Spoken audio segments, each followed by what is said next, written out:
it is Popocatépetl. Popocatépetl. What is it? Popocatépetl.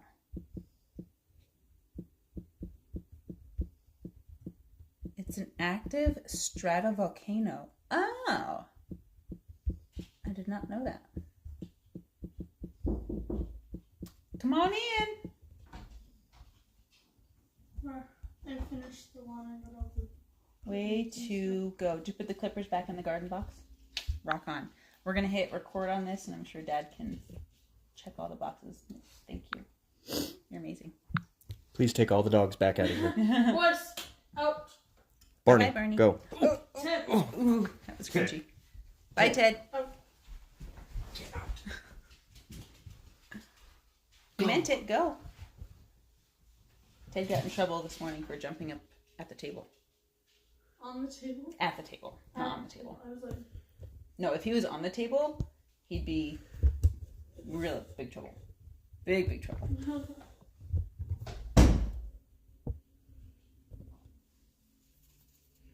Okay. You're live everywhere. Woohoo! Hey, what's up? We got hello YouTube, hello TikTok, hello Twitch, hello Instagram, hello... Did I say TikTok already?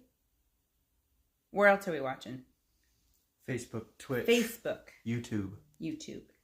So today we are recording part 7 of my signature presentation keynote, which is part 2 of the entire 11-step formula of how to make money from stage. So you guys have a backstage pass. You can jump in, you can jump out, jump, into the comment section. Tell me where you're from if you're watching. I will be facing this camera most of the time, but this is just a sneak peek for you, a little preview of what we're doing.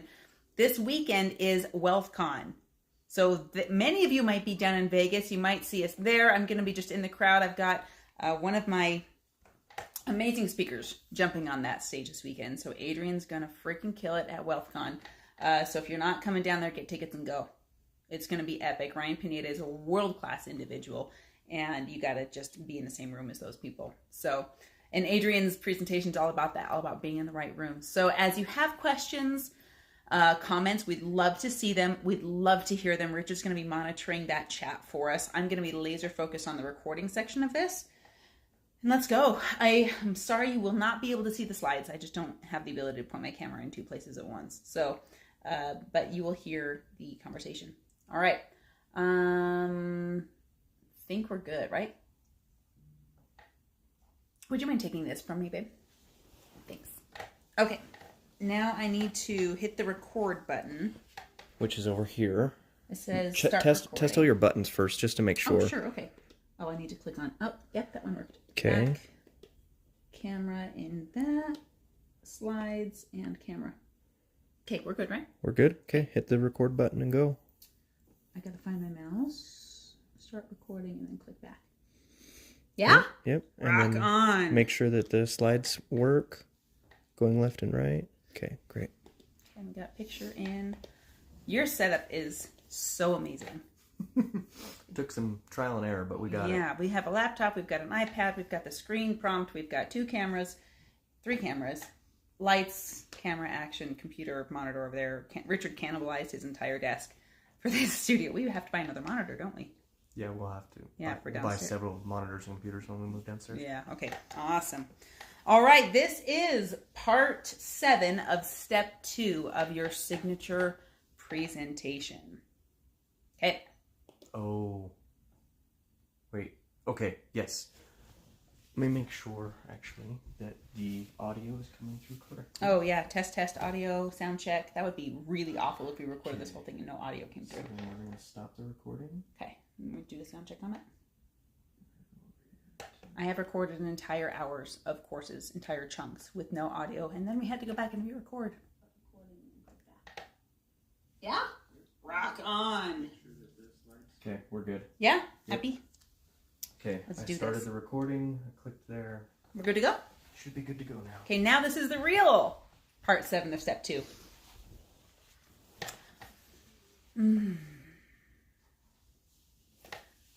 Welcome to your signature presentation. This is step 2, part 7 of developing your signature presentation. There's lots of parts to this. This may be the biggest section of this entire formula for you because your signature presentation is that important.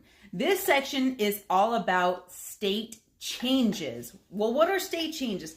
State changes are little variants in your signature presentation that keep the audience's attention. A state change, we'll go into the details, but it could be when they laugh, a moment of silence, a high five to the person next to you. These little tiny interactions throughout your entire signature keynote are what creates anchors for the audience so they remember you, and more importantly, they remember your content.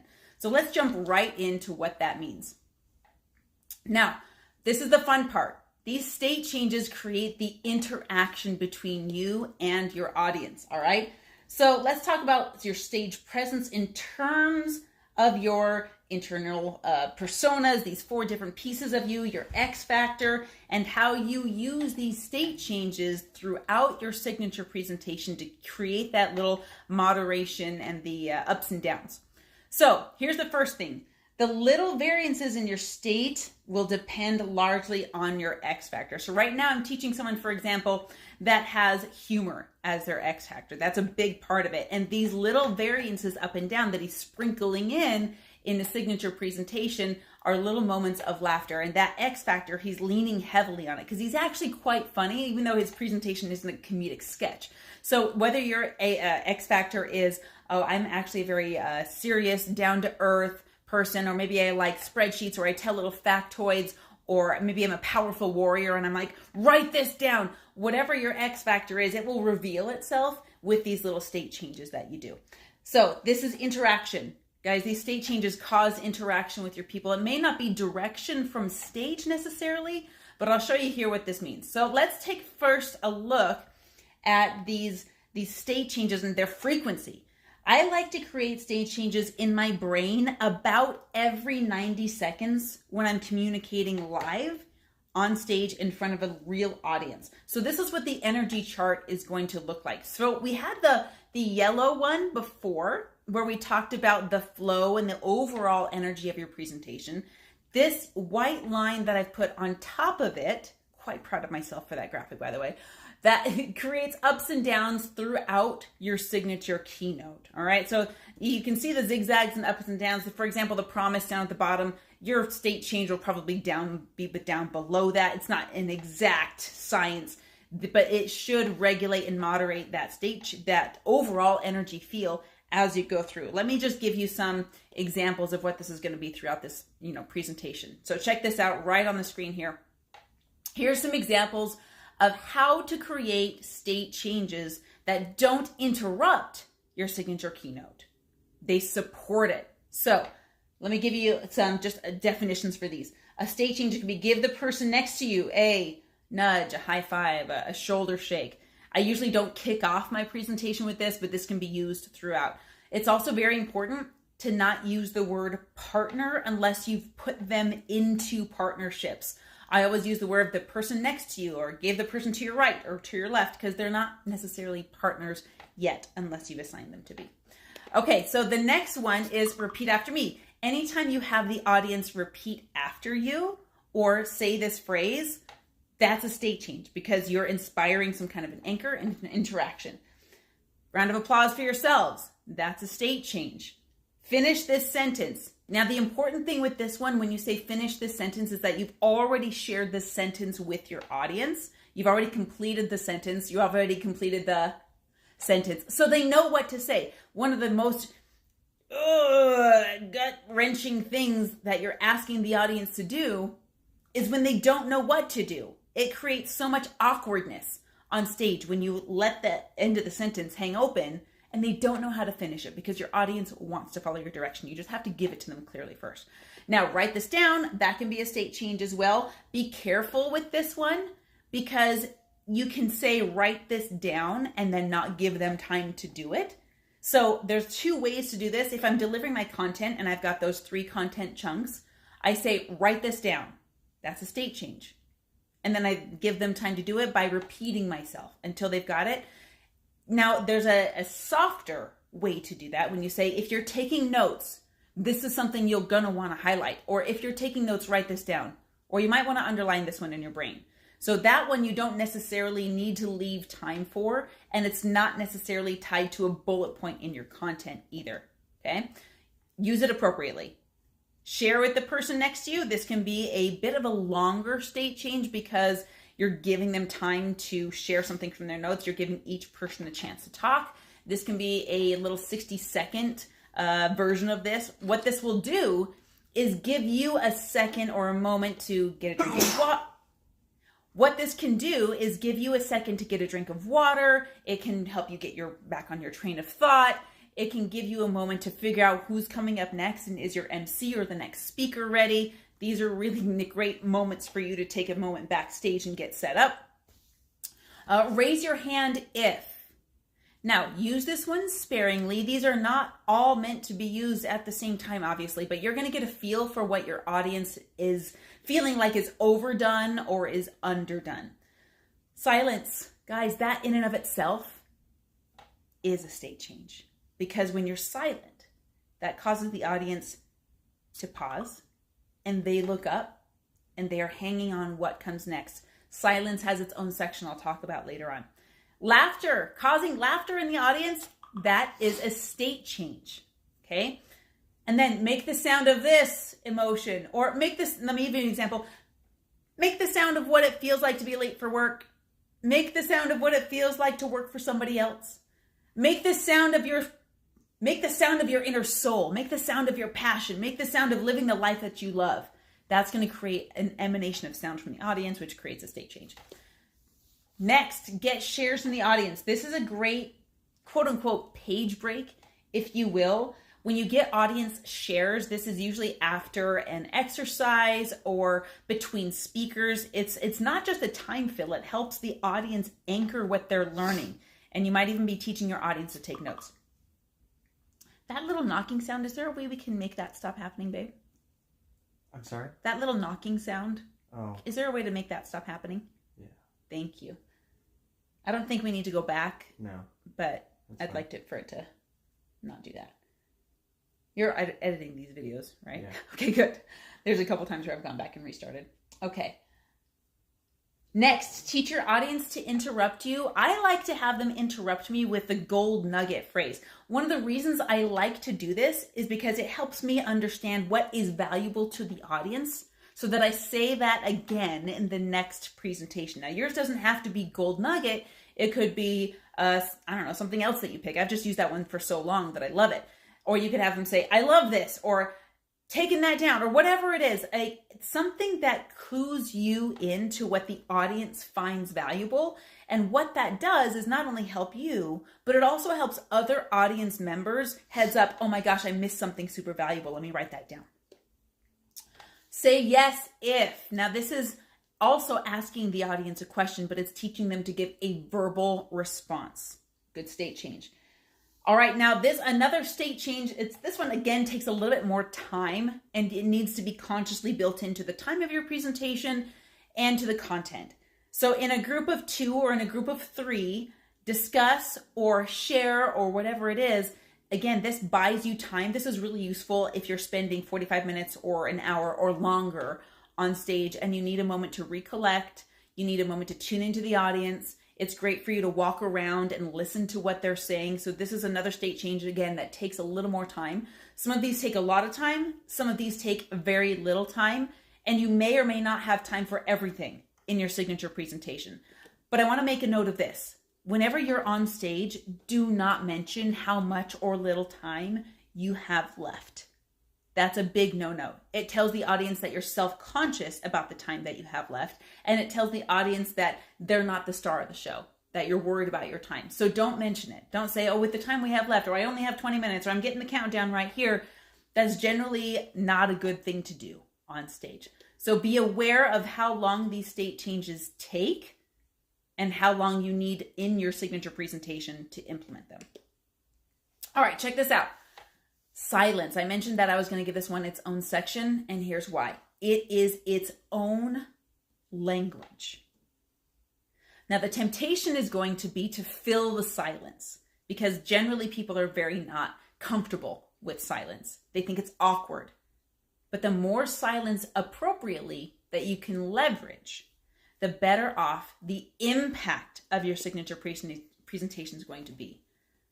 Here's the thing. When you start writing down your signature presentation, you're gonna want to just word vomit all over the page and push everything out there. Do not make the mistake of thinking that more words equals more value, because it just doesn't. The less you say, the more valuable it is. Or in other words, the less you say, the more they hear. And the more you say, the less they hear. Remember, they're hearing this for probably the first time, even if it's the 10th time. Guess what? They're not the ones on stage delivering it yet. My number one rule when I'm in an audience is, unless I can give that person's speech better than they can, I have a lot to learn. And I haven't figured out how to give anyone else's speech better than they can. So I have a lot to learn from each speaker. So the less you deliver, the more potent it's going to be. So check this out. The number one thing, according to John Maxwell, and I agree with him, that causes influences, which means influence, in other words, is I am different, I behave different, I act different, I believe different because of something I saw or heard. That is influence. The number one thing that causes influence is not your voice. It's their voice. And they can't hear their inner voice if you don't stop talking. The number one thing that causes influence is their inner voice. They need time to chew on what you've just said. They need a moment to process. If you're going too fast, your audience will not be able to keep up and you'll lose them. They'll be left behind. So the less you say, the more potent it's going to be and the more they will hear. That might mean you find yourself repeating the same point in a few different ways. That is okay. Repetition is a linguistic tool. It's an anchor, in other words.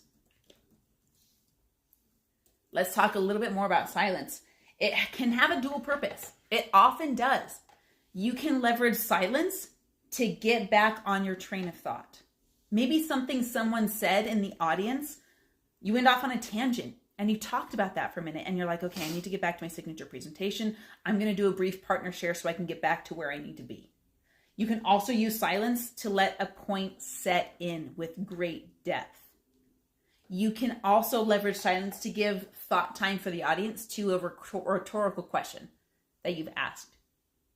And silence is one of the greatest tools for getting to the bottom of the pool in your signature presentation. That bottom bump in the energetic point, it is anchored with silence. Don't be afraid to use it.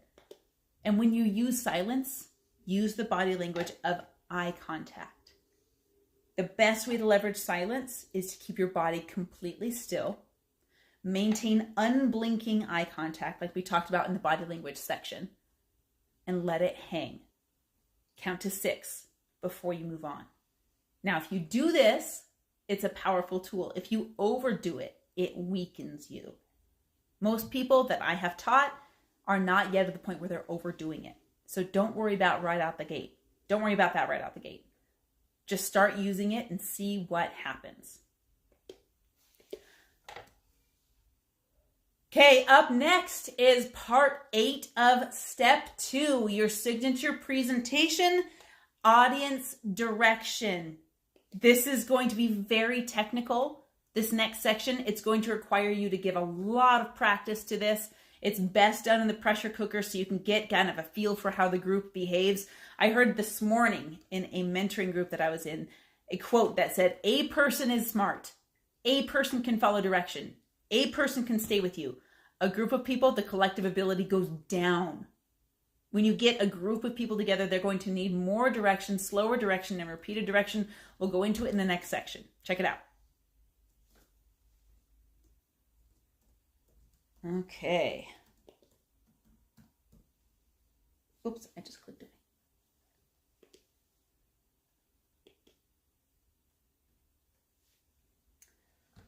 Get myself a drinky dink.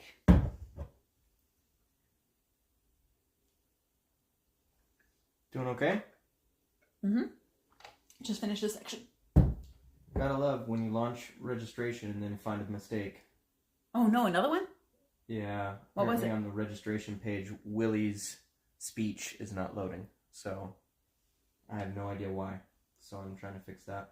And then the whole automation to send them the registration welcome and all of that was not set up with the right trigger. What happened? It was just still set for the May 29th form instead of the August 14th form. Luckily, there was only 10 registrations, and I just registered them all by hand right now, so it's like no big deal. So they didn't even notice. They didn't even notice. No, they had no idea. Good catch. Good catch. I saw someone reply, and they said, I just signed up, and then I go and look, and I'm like, why didn't the registration email go out? And then I looked, and I saw, and I was like, oh, shoot. So, anyway. Well, good catch. There's always going to be a technical hiccup. Yeah. Hopefully they don't happen again, the same hiccups, but we'll have new hiccups next time. Yeah. All right, ready to start recording? Yeah, go ahead. After I burp. Okay, let's go here to the slides. Actually, give me 1 second before you start recording. Stop that recording. Do do do do do do do. Let's see how our Threads friends are doing. Okay. Oh, wow. Look at all of these registrations. Yeah. Whoa. Just announced. Okay. So did you just send out a text blast? Yeah, the text and email blast went out today. Oh, cool. I didn't realize text was part of that. That's great. It's 30 days. Jonathan Dean. Oh, I get to see him again. And he signed up for VIP. Oh, welcome, Jonathan. Oh, he's in our ad. His was so good. Jonathan, you're cool. Let's get some shout outs here. We got Juan Sierra that just registered. Oh, Jonathan just downloaded the podcast database too. Christy is registered. Jared Briggs is registered. What's up, Jared? Jared is leveraging step 3 of this formula so well, by the way. Brittany Harris just registered. Renee just registered. Tyler just registered. Brigham just registered. I'm going to be on Brigham's podcast today. Dallas just registered. Chris just registered. Josh Fair just registered. Matt Findora just registered. Ariana Zefrin. Guys, welcome. If you're watching, you guys have the chance to register. If you go to mariannehickman.com/webinar, you can register for the upcoming Speak Off. That is happening August 14th. We do have 2 VIP sessions this time. We heard you from the last time you wanted more VIP training. I got you. So we added a VIP session on the 13th in the middle of the day. And then on the 14th, right before the general session started, we're doing another VIP training session. And we've added a bunch more goodies to the VIP training. We've added the call from last time, so you can watch the previous VIP training. We've added, again, 2 sessions, and we've added some other digital resources for you. My biggest goal for you is that we get you on more stages. This is a stage. This August 14th training is your next stage. I want you to take that stage. It's going to be a 2-minute presentation. That's what you get. You got to wow us in 2 minutes, and the VIP training is going to be the help that you need to get that 2 minutes to be really potent and powerful. Impact is not a function of time. Impact is a function of potency. That's what I want you to have, is potency. So if you go to mariannehickman.com/webinar, we can get you that. You get signed up, you get registered for free. You can also upgrade to get VIP.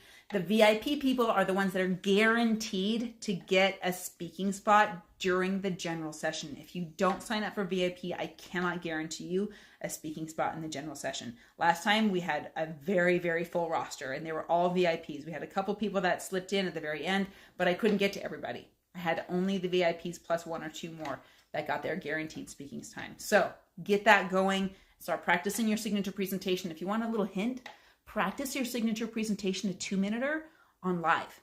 Go live on Instagram. Go live on TikTok. Go live on YouTube. Wherever your favorite platform is. Put a 2-minute timer on it and then deliver your signature presentation, and then don't delete it. Just let it hang up. Let it be awesome. And then do it again tomorrow. Do it again the next day. You're going to get way better if you do that. Most people won't do this, by the way. Most people have too much stage fright to do this. Be the one that breaks the mold. Okay, you ready to go? All right, let's go.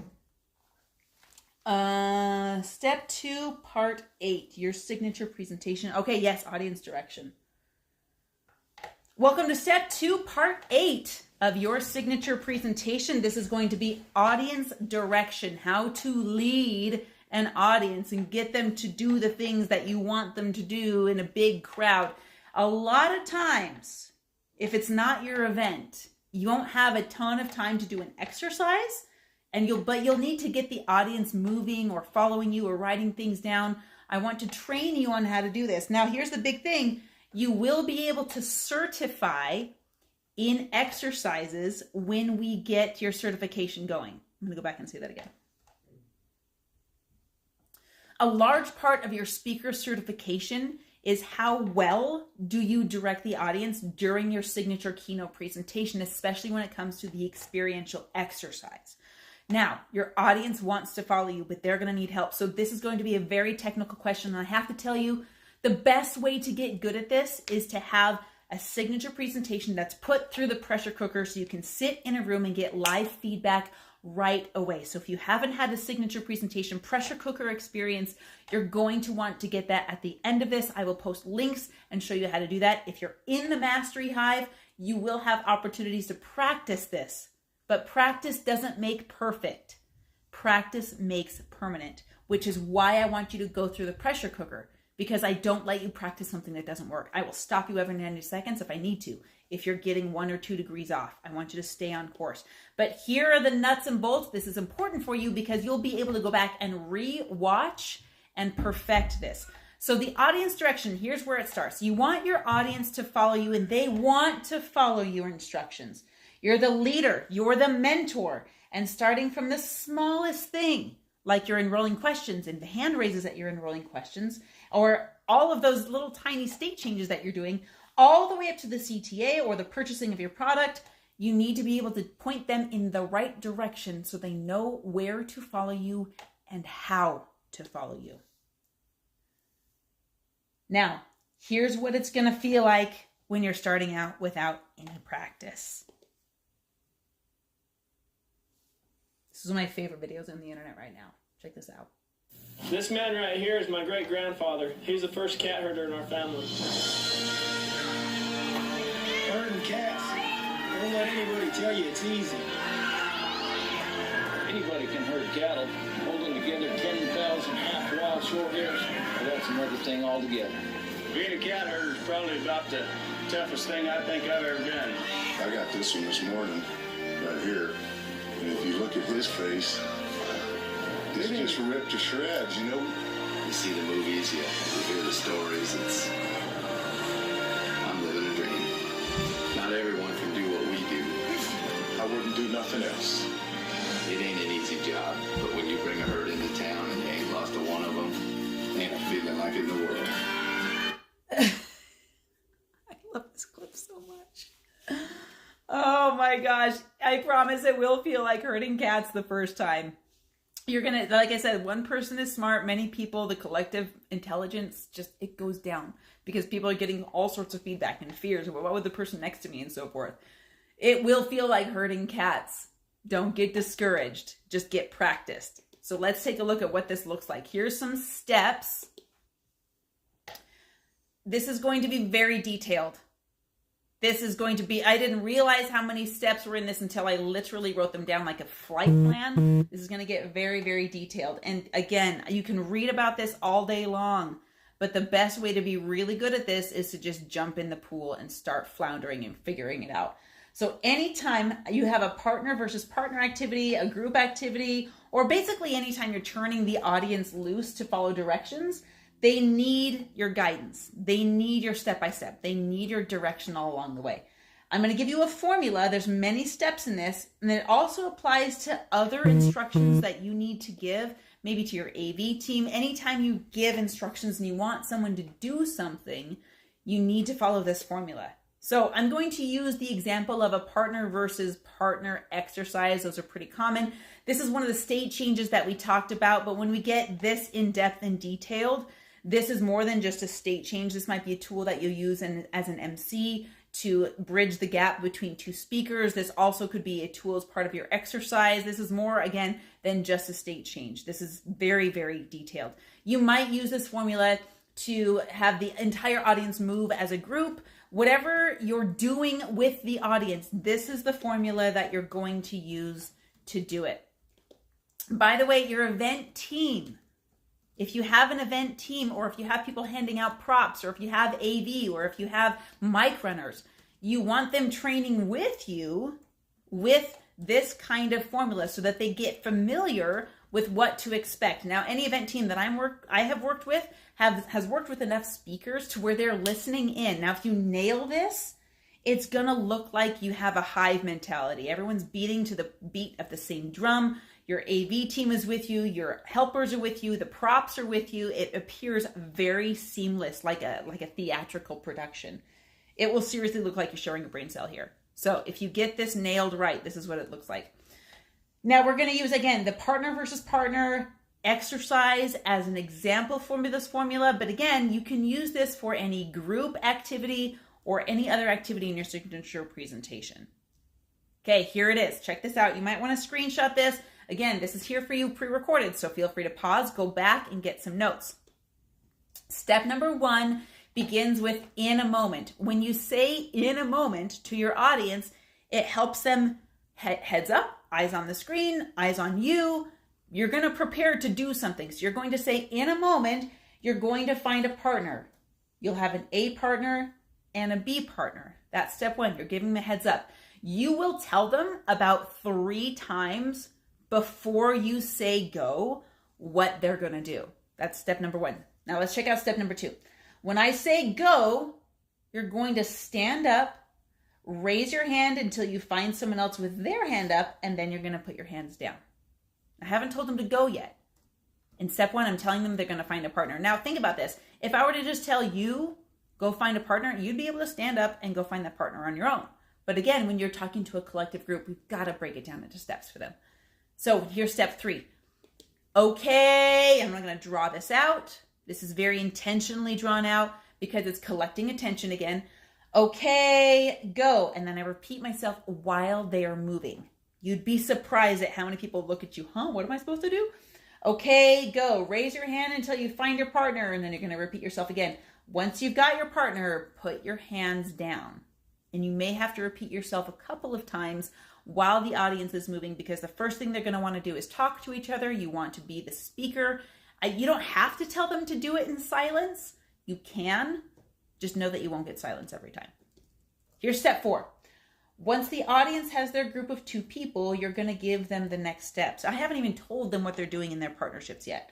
Once the audience is in their group of 2, again, now you're going to acknowledge them. Okay, perfect. Put your hands down. Give yourself a round of applause. This is very intentional because now that they've completed the first step in your process, they're going to want to start chatting. They're going to feel awkward if they've picked a partner that they don't know. They're going to be a little bit disconnected from you. You want to bring them back. So by giving them a round of applause, or rather instructing them to give themselves a round of applause, it stops the conversation and brings them back to you. I wasn't kidding when I said this is like herding cats. This is why this is so in-depth and broken down for you. All right, you can again have them give their audience themselves a high five. You can have them give themselves a round of applause. You can say give the person across from you a high five now that you found your partner. Whatever physiologically creates a state change. Now, again, this is a small state change. This regroups their attention. I want to do a physical movement here because this is a interruption of their conversations. I want their eyes back on me. Let's move on to step 5 through 7. Now I'm giving them a heads up again in a moment. Eyes back on me. I'm about to give you your next instruction. You're going to pick your A partner and your B partner. So here in step 6, you have a couple of different options. You can say the A partner is the blank, the taller, the shorter, the person with the longest hair, the biggest feet. Or you can simply say A partner, raise your hand. My X factor is a little bit funny. I like to, when I do this and I say A partner is the taller of the 2, it creates some laughter. It's kind of fun, especially when you get people that are like really obviously too tall or really close in height. So once you have that, you're going to say A partner, raise your hand. You can skip telling them which is the A partner if you want. Just say A partner, raise your hand, and that creates a funny little state change of awkward who's going first energy. And now we're in step 7. Now that you've got the whole room, the A partner knows who they are, you're going to give the A partner their instructions. It works really, really well to call up a volunteer for a demonstration for what you're about to do. So here's what I do. How many of you want to see how this works? Okay, I need a volunteer. Someone's going to volunteer. They come up on stage. We'll say, I'm the A partner in this situation. I'm the what? A partner. Very good. Now, A partner, here's your instructions. You can demonstrate it first. If you demonstrate it first, you thank the volunteer, you see them off stage, and then you're going to repeat the instructions to the A partner. Now, A partner, here's your instructions. All right, here's what to do. And then we go on to step 8. A partner, now it's your turn. Ready? Begin. You can see how granular I'm being here, okay? I want them to know what to do. The last thing you want is people in partnerships confused, because a confused mind doesn't buy. A confused mind doesn't buy your idea, your influence, or your products. So don't create confusion at any point. This is why this is so broken down. Okay, when the A partner has done their part of the exercise, they're going to be wrapping up. You're going to get a feel for how long it takes. You're going to want to gather the entire audience's attention back on you, but you don't want to talk over your audience. This is so tough. This is the cat herding part, okay? I want to give your audience plenty of heads up that never, don't shush them. Don't shh into the microphone. It's a terrible sound. Nobody likes it. It feels like a third grade teacher. Don't do it. Guys, in the worst case scenario, I have seen people shush the audience, and the audience hated it so much that by a third of the way through day 1, they were shushing the MC back. I'm serious. It was awful. Don't shush them.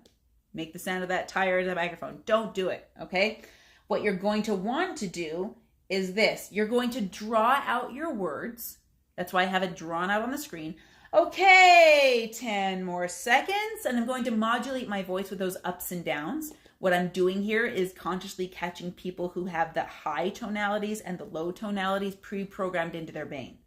You've probably seen these go around on TikTok. About 3 years ago, these are really, really popular. That thunderstorm, green needle thing where half the people heard this and half the people heard this.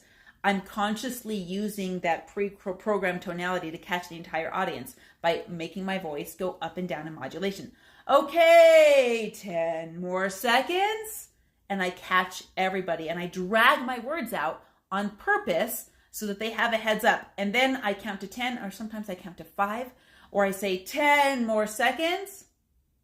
Perfect. 5 more seconds. If the audience is really noisy, then I count down. 3, 2, 1. Give the person across from you a high five. And again, that wraps it up and brings it to me. I can also alternately do, okay, 10 more seconds. Stop, stop, stop. Give the person across from me a high five. It's a little game I used to play with myself to see how short I could actually make that 10 seconds. And sometimes that in and of itself is a state change. So I need all of their attention back on me. I'm going to use a physical state change to bring them in. Now we're in step 10. If you still have a couple stragglers, gather them up. Then I'm going to say, turn to your B partner. Now I don't want to talk over my audience. I want to gather them all in. If I need more high fives in the room, do it to get the audience's attention back on me for those last stragglers that are wrapping up. Step 11. Okay, now it's B partner's turn. And then you're going to repeat what the instruction were. Maybe it's a sentence prompt or whatever it is. You're going to say, ready, B partner, begin. And then again, you're going to repeat the prompt and turn them loose just like you did with partner A. And then once enough time has passed where they can finish their portion of the exercise, just like last time, when that last partner of the group is wrapping up, it's time to bring them back. And then you're going to repeat this. All right, 10 seconds. Now they're trained. They know what to do. They know how to show up. Stop, stop, stop. Give your partner a high five. Boom. Now I've got them back with me. We're not done yet. I know this is a lot. We're almost there. Hang in there with me. Guys, these steps lastly cover the debrief of the exercise you just did. You may or may not use a debrief if you're using this as a state change or a bridge between speakers, or if this is a process that you've done. It's not necessarily just a partner share. It's a whole group process where maybe you're dividing the room up and they're doing different things, whatever it might be. This is where you're going to bring everybody back, okay? If there's another round to what you just did, repeating the same exercise, again, repeat the steps, do that. If not, now we're moving on to step 13 when we're ready to be done. All right, now you're going to say, okay, well done. Let's get some shares. What was one of your ahas from what we just experienced? If you need to gather your audience attention, just draw out some of these words. I love to do a physical state change to first bring their attention back, and now I'm drawing out my words. And sometimes I just play the waiting game, but not in a weird way, not in that third grade teacher way. Okay, this is why you need to practice in the room with me. When your first audience member does their share, they've raised their hand, you may or may not have a microphone, but regardless, you want to have your audience member say their name and then acknowledge that they said their name, because now they have the microphone in a room full of people, which is the scariest place in the world to be. One of the tools I like to use is just, hey, so-and-so, and you'll hear me do this from stage all the time because it always puts a smile on their face because people love to hear their names.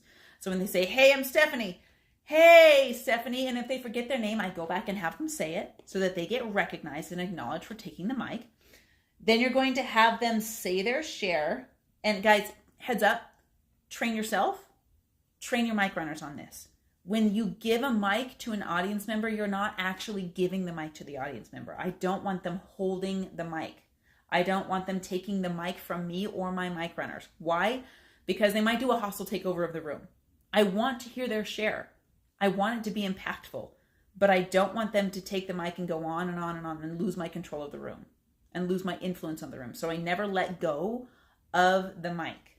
Okay? Keep hold of that mic. If you don't have a mic, they're going to give their share, and I'm going to repeat it for the sake of the ability of the entire room to hear it. Okay. Next, again, step number 13. This is the final step. We're going to continue here. This talks a lot about, again, what I just mentioned about holding onto the mic versus not holding the mic. Once you get full up on shares, depending on how impactful they are, you may have an audience member that just drops a beautiful love bomb on the audience and it just hits everybody and makes them cry. Awesome. Now that you may decide that to be your final share, maybe you just did a super deep and impactful exercise. You want to draw out the shares to drive home the anchors and impact for your people. But once you're full up on shares, now you're having the audience give each other and themselves a huge round of applause. This is a state change or a page break, in other words, and then you're going to have them take their seats if they haven't already. Be aware, be very aware of where the audience is standing, or if they're sitting. If they're starting to shift their weight and they're starting to get tired, be conscious of that. You may want to keep them there on purpose. Maybe you want them standing for a long time on purpose. But if it's distracting from your presentation, have them sit down. Remember, be very intentional with not only your body language, but the body language of the people in the room. I said it before, consider the comfort of your passengers. If you want them to be uncomfortable on purpose, then it better be supporting your presentation. All right. Now, I know it's a lot. It's going to take some practice. It's easy to fudge up right here, which is why most presenters don't do it. This is one of the things you can get certification in, again, as part of your speaker journey. All right, up next is step 2, part 9. Your signature presentation, we're going to go in depth on language, your language, and what you should and shouldn't say to the audience and how that all works. Stay tuned. We'll see you in the next module. Beautiful. Beautiful, beautiful. Okay. Another drink of water. Get my... Oh, I need to click over here again. Good. Okay. Languaging. This is going to be a good one. I'm going to check in on you guys real quick. I've got the live stream going. We're going to see if there's any commentary or questions. Ugh. Okay. Oh, very cool. David Keffler, what's up? Okay, beautiful. Hi. Okay, we don't have any questions on TikTok. Let's see. I don't see any questions coming in through YouTube quite yet, although that is streaming to multiple different platforms. So, by the way, if you guys do have questions, maybe you're watching this replay later, just text me, 801-509-5495. Just text it over to me. If you guys want the podcast database of all of the podcasts that I have aggregated, by the way, I update this podcast database twice a week with new podcasts that need guests.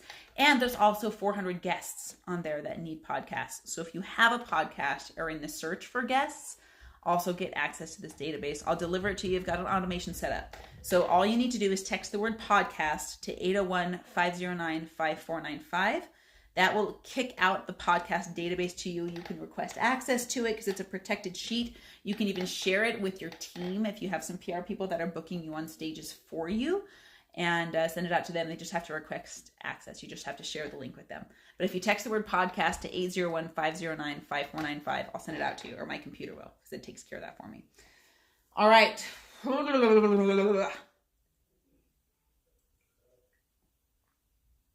going to get going here in a second. Almost a quart of water in today.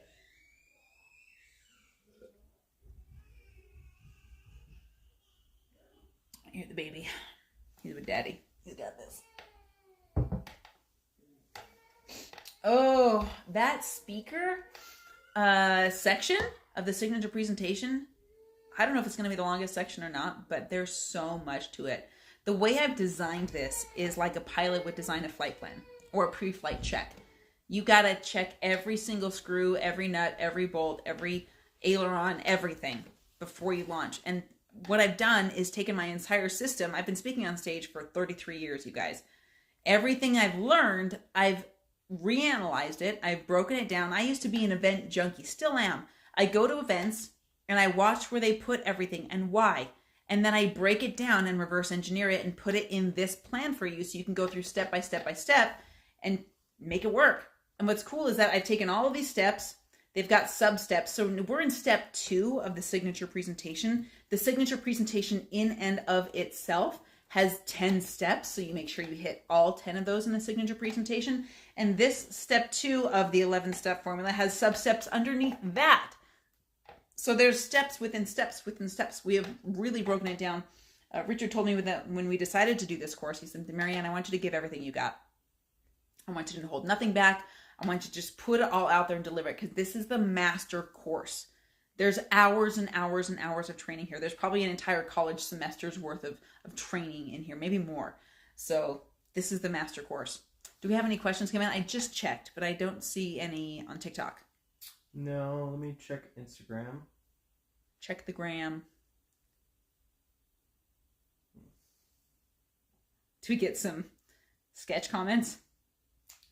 Someone was like, do you need a video editor? Oh, I get a lot of those. No. Nope. No, thank you. No We questions. got one. We're good. Okay, beautiful. Let's go on to step 2, part 9. I have my breakthrough call in 2 minutes, just so you know. So I'm going to be out for the next 30. Okay, I have 2 more modules that we need to go through and record. Oh, I just threw a party. Oh. Did you see that? No. You do this, and it makes balloons come up on your screen. It's only on yours. It's not on the recording. It's only in the Zoom. It's only in Zoom. Good to know. Which is only on your teleprompter. Yeah, that's great. Okay. So I've got 2 more modules that the slides are done for. Okay. And then once we get through that, if we have remaining time, I can use the time to build slides for the next recording session. Well, I have the VSL for you to record. I have the script done. So if you take the next 30 minutes to do those 2, and then I should be back, then we can do the VSL. So your breakthrough call is done at 12:30, right? 11:30. Okay, yeah. Perfect. And then we can take 30 minutes to do the VSL, and then we'll be done. If I happen to finish in under 30 minutes, I'll just work on slides until you're done. Okay, great. Okay.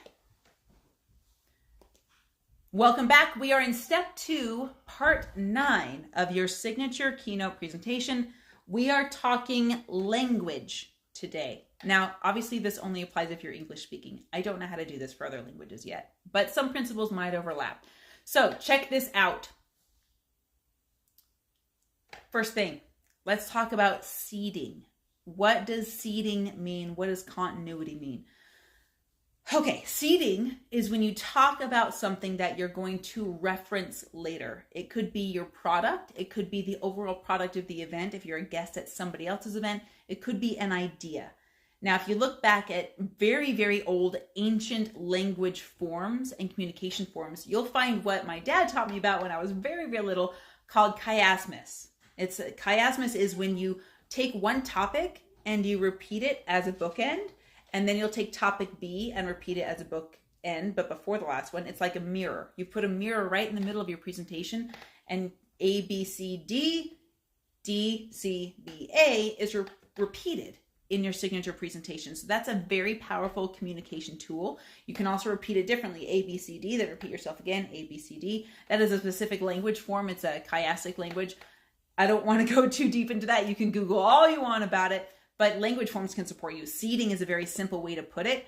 Also continuity, not contradicting yourself. In other words, you'll see this in movie and filmmaking, where maybe you've caught some of these, where they'll be in, and in fact, I'll give you an example. There is a moment in one of my favorite movies. I almost said the wrong movie title. Oh my gosh. In one of my favorite movies, The Princess Bride. Thank you. I'm going to have to say that again for the sake of the recording. You guys get to enjoy the bloopers. There's a moment in one of my favorite movies, The Princess Bride, where the continuity didn't match because they're cutting and editing multiple clips together. It's when the giant Fezzik is putting Inigo Montoya's head in the water to sober him up really quick, and then he's talking to him afterward.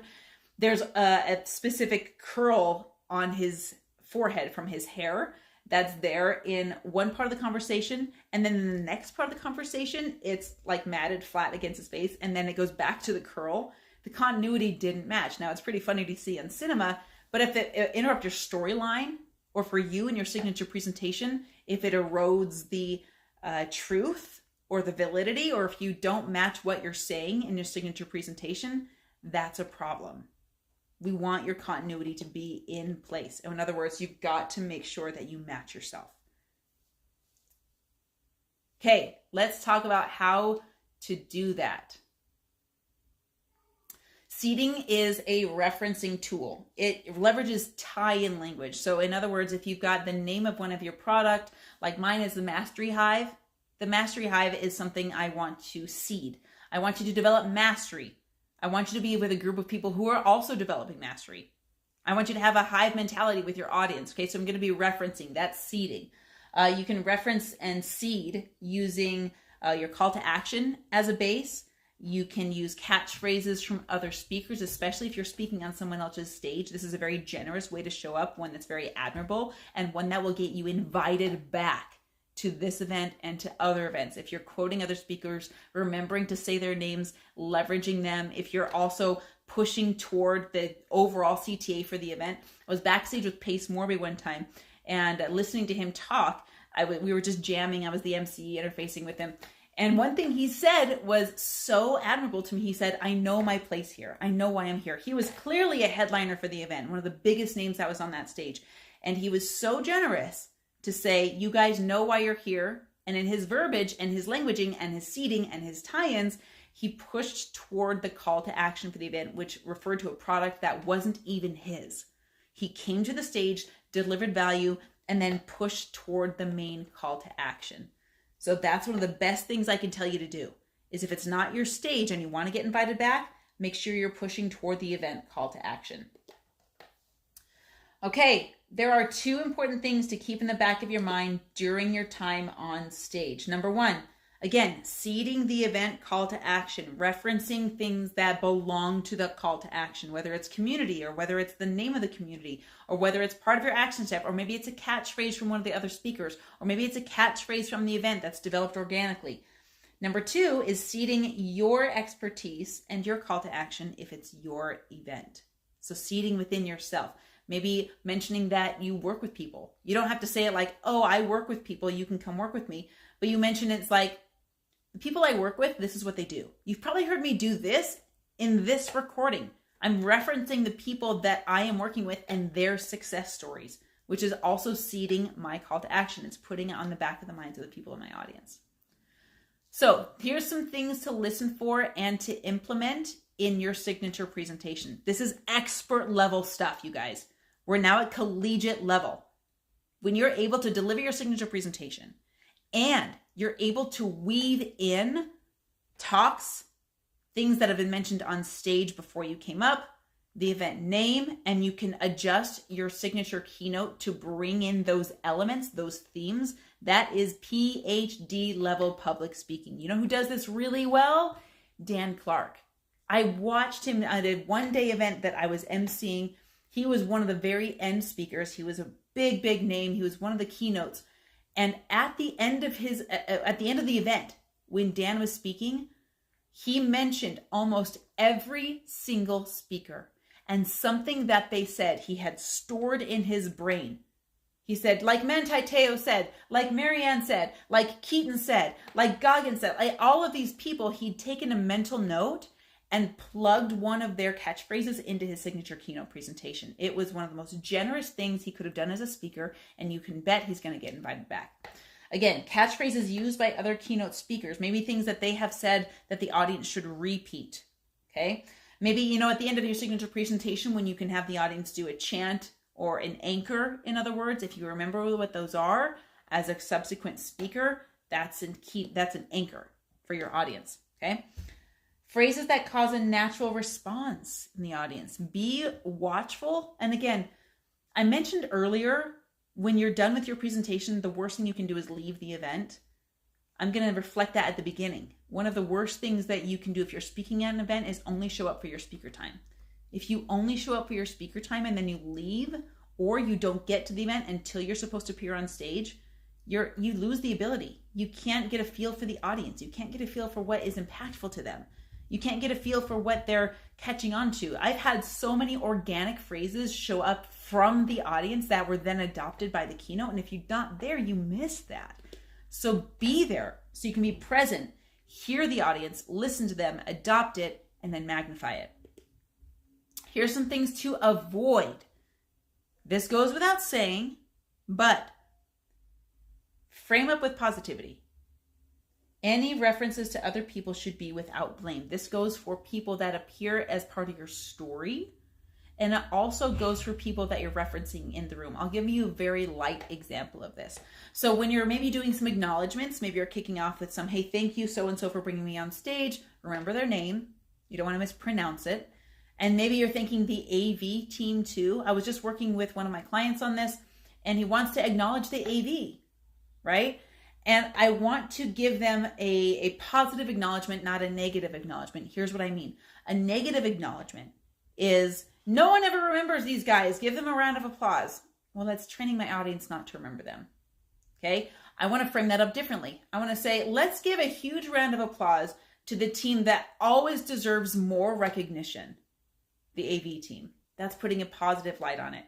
You can magnify that in really horrendous examples by throwing people under the bus from stage. I've seen this happen, you guys.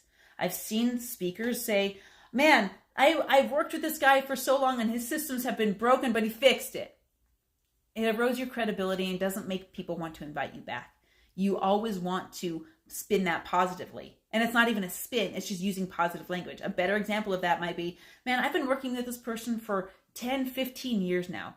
One of my favorite things about this person that they are always innovating. They're always improving. They don't have any level of ego. They are implementing new systems in their business to serve you constantly. Give them a round of applause. So frame with positivity. By the way, in your signature keynote, if you're talking about a story that has a villain in it, it is critical that you don't villainize the villain. In other words, if you have a villain, it's never their fault. And if it still is their fault in your brain, then that story is not ready for the stage. I'm telling you. All right, words that will ostracize your audience. Charged language, in other words.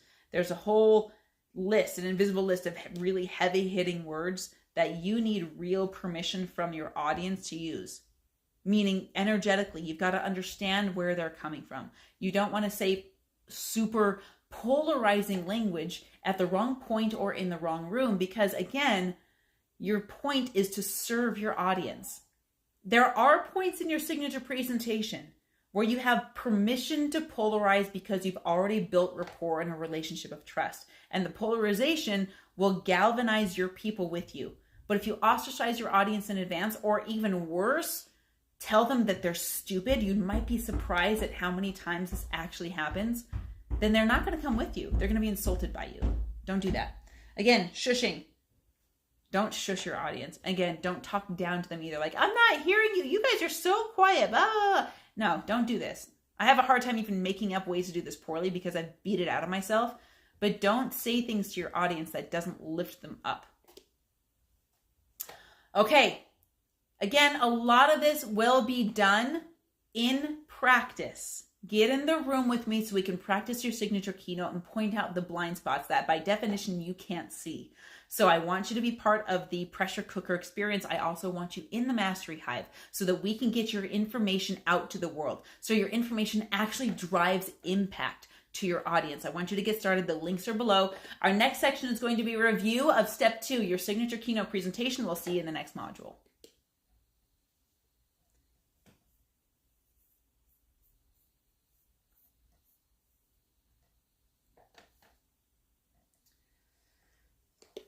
All right, we are in between modules. Let me check for you who are with me right now. I hope this is helpful for you guys as we go through this. I want to hear your gold nuggets too, things that you're learning.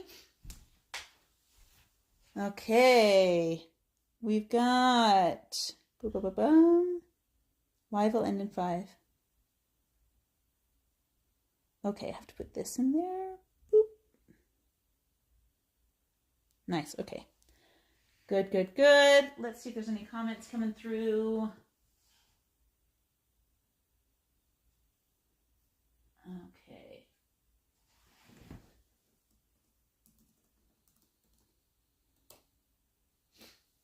Gotta get the computer open here.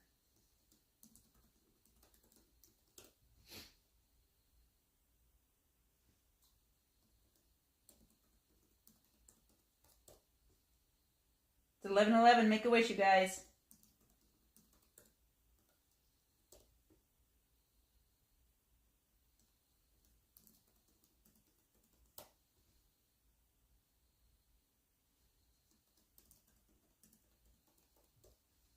It's 11:12 now. Wish granted.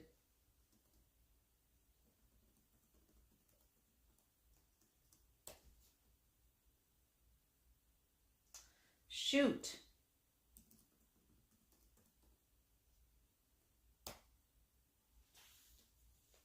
Let me see what the password is for this. Okay. Oh, I get it. Okay.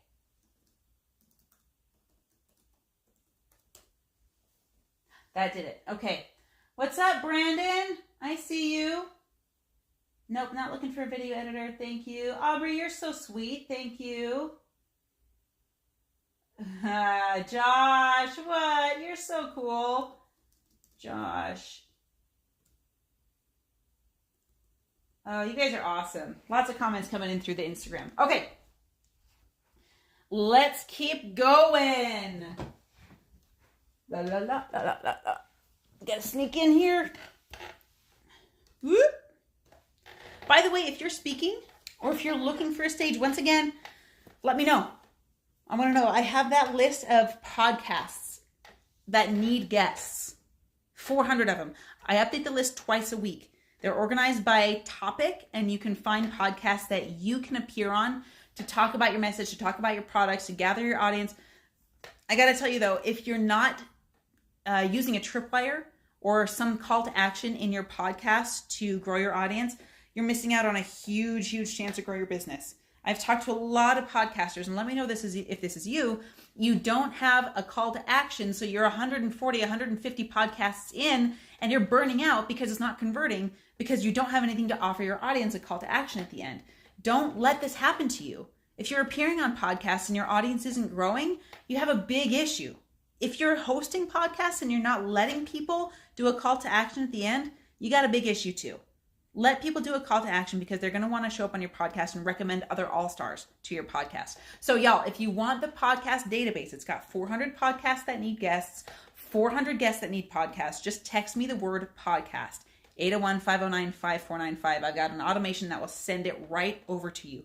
Get on your next stage. You don't have to have a signature keynote even to appear on podcasts. It's interview style. Get on those podcasts and get your voice out there. All right, we're going to go ahead and get to the review section for step 2. Let's start recording here.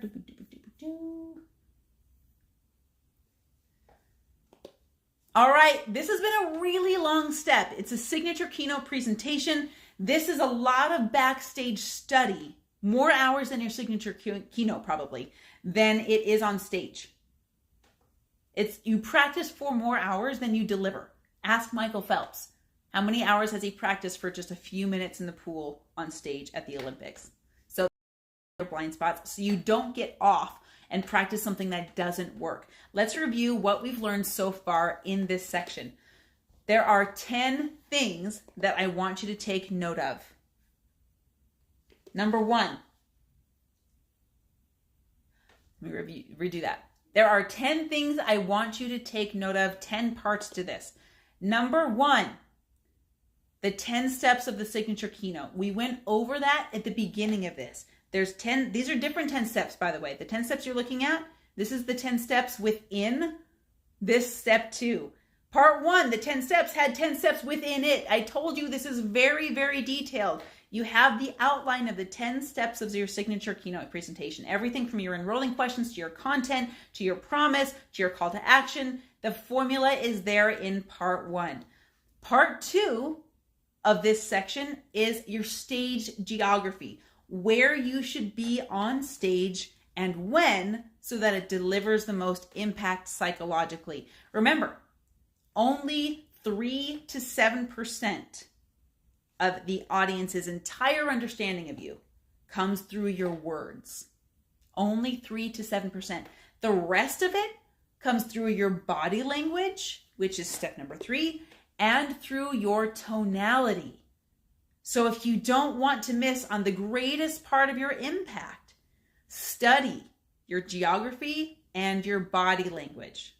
So let's move on to step 4. Step 4 is the personas. Again, this is supporting factors to your communication, how you say what you say.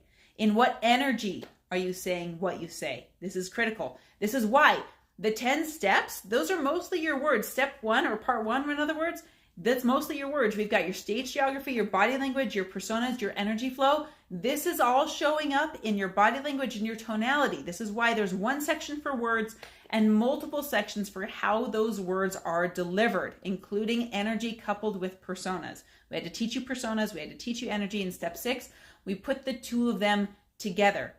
And then step 7, what we reviewed about state changes, how to affect the energy of your audience to support the implementation and influence. Part 8 is audience direction, how you lead from the front of the room. Guys, listen, you're not a leader when you say you're a leader. You're a leader when people can follow you. This is critical, step 8. Part 9, your languaging.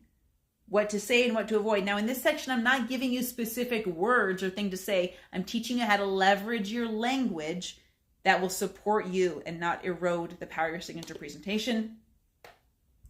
Now part 10, practice and certify. I've mentioned it several times throughout the modules. The only way to get all of these steps ingrained in your brain so they don't feel like steps on a checklist, so they don't feel overwhelming to you, is to get in a room with me, get in a room with another speech coach, doesn't matter who it is, but you've got to be able to put all of this together in your brain in a cohesive and seamless formula. You got to get off of your notes. You've got to be able to put your phone away while you're on stage. You've got to be able to deliver your signature presentation even if your monitors fail, even if your PowerPoint crashes, even if you don't have markers or you don't have notes. If something unforeseen happens on stage, and I guarantee you that it will, your mic will crap out, your markers will run out of ink, the music and the AV will forget how to do their thing, or something will break, or some technical issue will come up. I guarantee it. And you still have to be able to deliver an impactful signature keynote presentation, one that leaves your audience wanting more of you. You need to practice this in a room of your peers, because I promise you, if you can get it done in a room of your peers, and you can do that in the most difficult place, then your stage time will be so easy. Again, I've broken down everything here, piece by piece by piece, sub piece by sub piece by sub piece. You have your flight plan for how to deliver a life-changing keynote. But it literally means nothing unless you practice. This is the pressure cooker experience that I've been talking about. What is the pressure cooker? This is where we get in a room together and I have a clipboard with a piece of paper, and every single person in that room except for you has a clipboard with a piece of paper, and we are doing an EKG of your signature keynote. We're tracking your energy. We're understanding and criticizing your language. This is where most people will avoid this because of everything that is scary about signature presentations. Everything that is scary about speaking on stage happens in this room. And this is where you don't face your fears, you're freaking riding them. And you get the feedback. Guys, more often than not, people that go through the pressure cooker experience end up in tears. But there's a specific reason for this. It's not because I'm being a hard ass with you. It's not because I'm trying to criticize you and tear you down. Or maybe it is. Because I want to see what's at your core. I want to see what's inside of you. I want to see what's driving you on stage. And there's a moment in the book, Lion, the Witch, and the Wardrobe, and in one of the books in this series, when there's a dragon. And there's all this gold and stuff. Dragons love treasure. And the dragon has this bracelet on his arm because when the dragon put the bracelet on his arm, he was a human. And he was a greedy human. And he took all of these things and then he became a dragon. And then the bracelet, it started to cut into his arm. It started to hurt. And he grew the size of this giant animal with the bracelet that fit on a human. And it was causing so much pain, it was starting to get infected. Aslan comes over. Maybe some of you have read this part. Aslan comes over and he says, I want to help you. And the dragon, ow, it hurts, don't touch me. And Aslan says, I need to help you get this off. And in order for me to do that, we need to cut through this facade that you're wearing. We need to strip down this outer portion of you and peel away everything that is inauthentic. I need to peel away all of your masks. I need to peel away all of your fears. I need to peel away everything in you that is showing up people-pleasing in order to find your core. And once we can find the core of why you're speaking on stage, what is the power of the message that you are defending, that is the person I want to see. And that can only be done in the pressure cooker experience. So I won't lie to you and say it's painless. I won't lie to you and say it's easy. It is not. Because if your speech is worth delivering, it is worth delivering powerfully, fully, and authentically with the core of who you are. And that's why the pressure cooker is essential. When you exit the pressure cooker, every other stage will feel like a cakewalk because you've already done the hardest part. All right, friends, we are done. Section 2 is done. You are complete with step 2. I urge you to get into the pressure cooker because the next step is part 3. This is your ebook, and let me flip that over. Step 3 is your ebook. Now, I want you to practice your signature keynote presentation because for some of you, your call to action is going to be your ebook. In the signature keynote section part 2, we talked about your call to action. It doesn't have to be your ebook. And so, in fact, some stages won't let you do a giveaway or a resource guide. And that's okay. You can still have a call to action. But when you can, this is the step that you want to pay attention to. So we'll see you in the next module.